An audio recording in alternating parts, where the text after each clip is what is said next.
Nahulikan po ang panlilimas ng ilang armadong lalaki sa isang sanglaan sa Dagupan, Pangasinan. Tuloy pa rin ang pagtugis ng pulisya sa mga suspect na hininalang miyembro ng isang organisadong grupo. Balita hatid ni Peha Halagaw ng GMA Dagupan.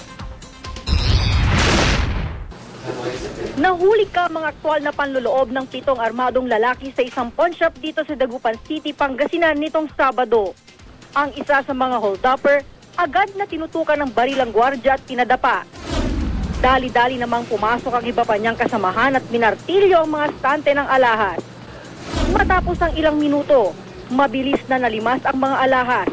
Nakuha pa ng isang hold-upper na magpaputok ng baril bago tumakas. Tinutukan ka ng baril? Tapos pinadapa po nila. Sinubukang habulin ng mga pulis ang mga salarin. Isang sibilyan ang sugatan matapos madapisan ng bala ng magkaputukan. Pagkatakas nila ma'am, ang mga suspect, na-receive sa lahat ng radyo. Ngayon may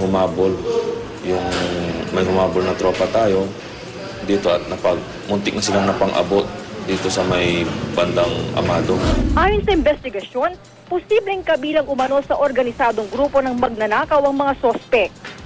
Na-recover sa crime scene ang martilyong ginamit ng mga sospek.